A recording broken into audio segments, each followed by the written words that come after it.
Happy makes!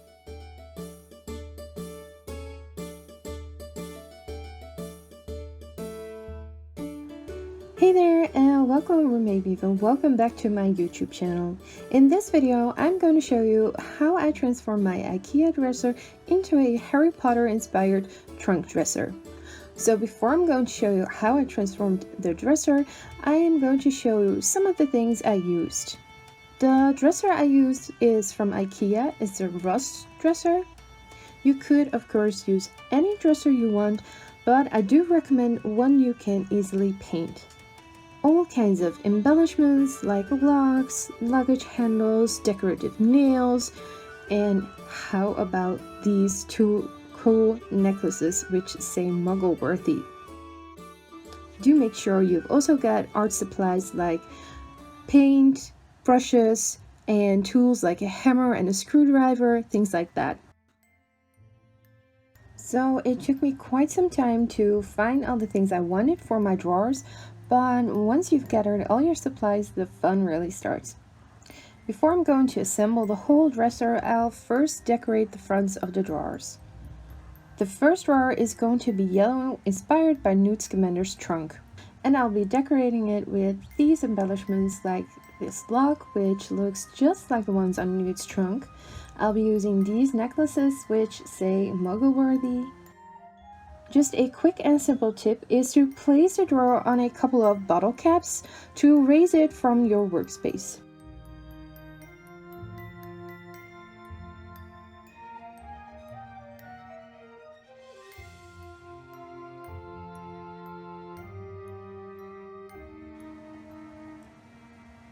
What really helped me was before I even ordered supplies and such was to make a sketch of how I wanted it to look like. I did some research on what was on the trunks and what I liked from those. I took as an inspiration to mine. I chose colors that would fit the theme, but also that would fit my room.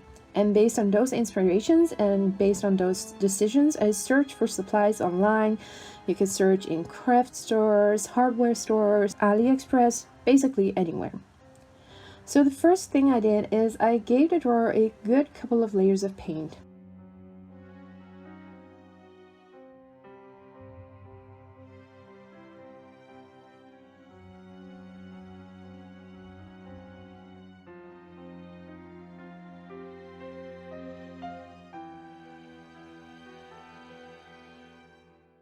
Once the paint was completely dry, it was time to add some details and embellishments. Now, these drawers already have holes in them for the handles, and I decided I won't be using those and wanted them to be covered up. So that is why I also decided to paint two white gold lines. So when I cover the holes, the embellishment really pops. To paint the golden lines, I first put some of the embellishments in place so I can draw and measure what width they should be.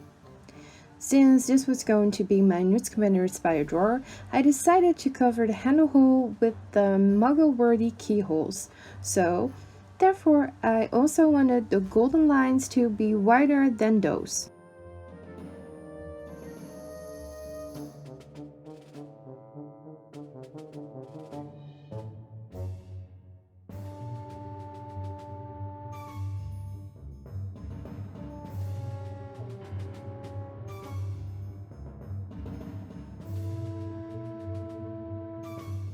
I also found these cool locks, which to me look so much like the big locks on Newt's trunk. For the next step, I'll be measuring out where and how I want to paint the line which would represent the lid of the trunk and also to emphasize the corners. To paint the corners, I first drew them on with a compass tool. It is not necessary, but for me, it just makes it easier.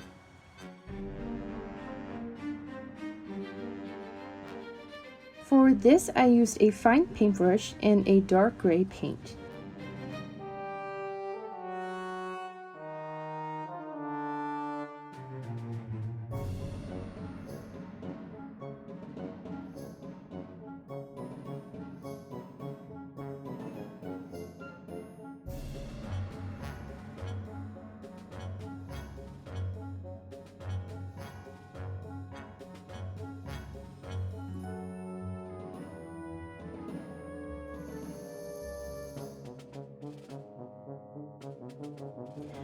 Now that all the paint has dried, I gathered all the embellishments for this drawer and laid them on the drawer. This way, I can really see how it all fits and even make some adjustments if necessary. And if not, that means it's time to screw or glue on all the embellishments to the drawer. For the handle, I chose to screw it on, and with the use of some painter's tape, I was able to copy the holes exactly where I wanted. All I did was take a piece of painter's tape and stuck it to the back so I could trace it with a pencil and then stick it on to the drawer and drill the holes.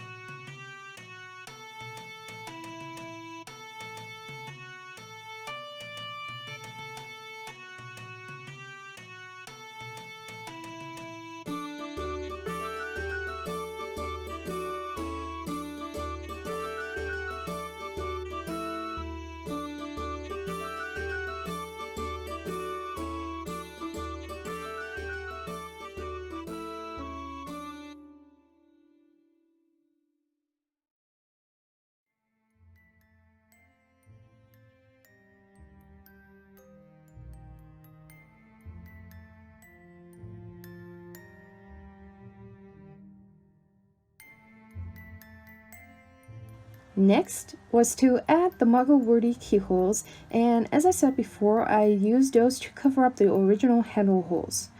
I chose to also attach these with a screw because I figured it will look more natural because there's this little hole which used to hold the ring for the necklace, so I thought it would make a good place to screw it through.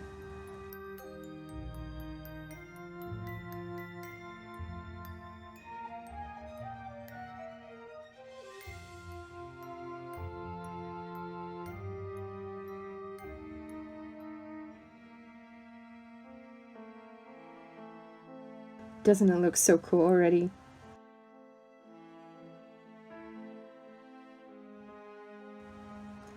Then it was time to add big locks which I screwed on.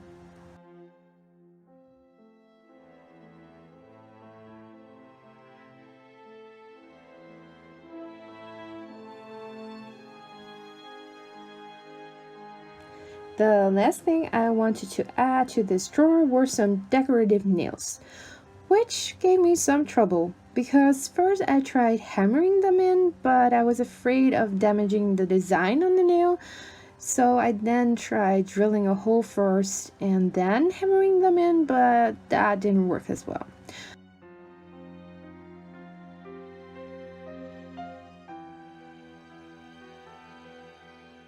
So I thought, they're just here as a decoration.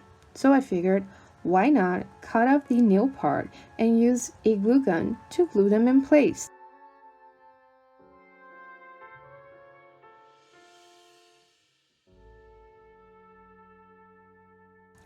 And that was it for the yellow drawer, a Newt Scamander inspired drawer.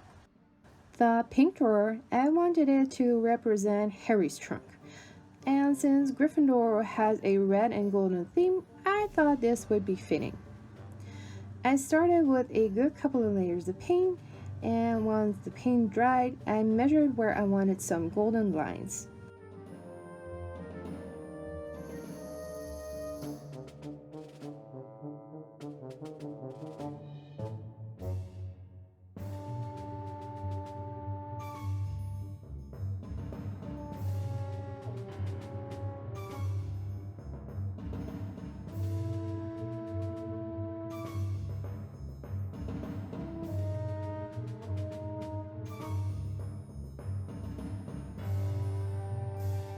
After the gold paint also dried, I laid everything on the drawer to see how it would look and fit, and measured where I wanted the lid line placed, and once that also dried, it was time to put it all together.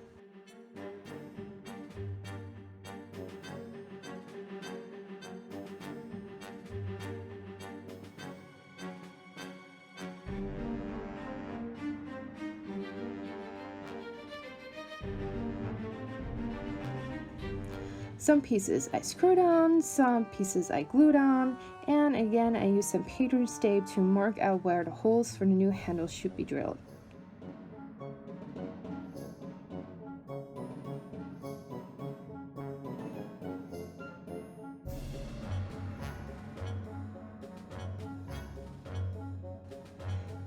Because you could see through the lock, I decided to trace that space and paint it in a darker color to give it a better illusion of a keyhole.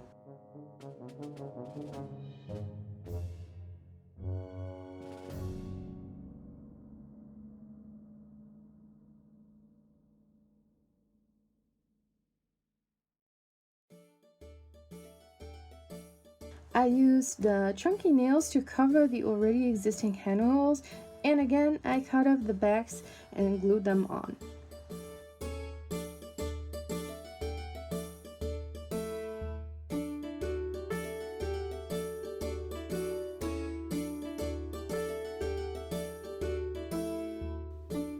I also added these locks.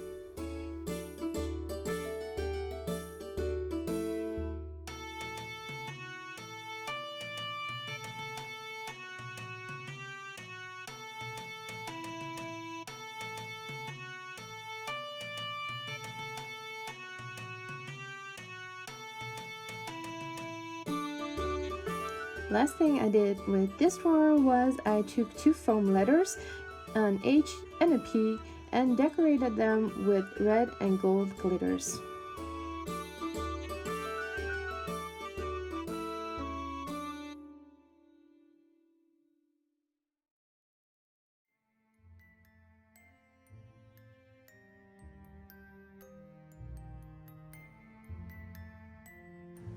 And for the last drawer, well, you probably get where this is going, right?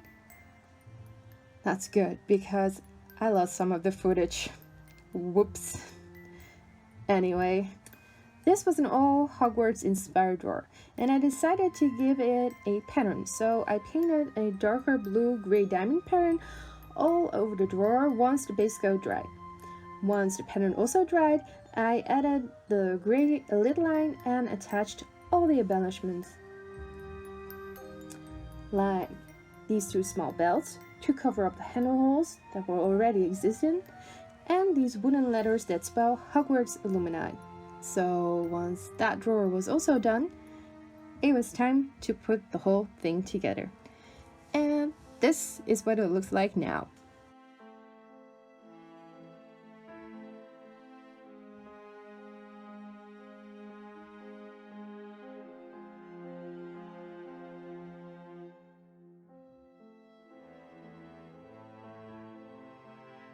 So I hope you enjoyed the video and that it maybe have given you some inspiration for yourself. So like the video, give it a big thumbs up, don't forget to follow, and I hope to see you next time. Bye!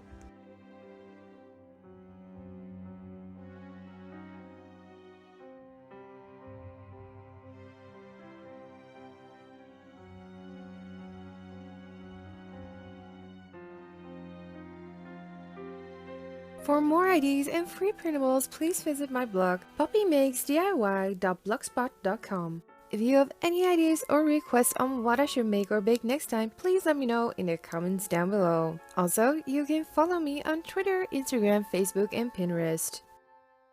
Click here to watch any of my other videos or to subscribe to my channel so you'll never miss a thing. Thanks for watching, and see you next time!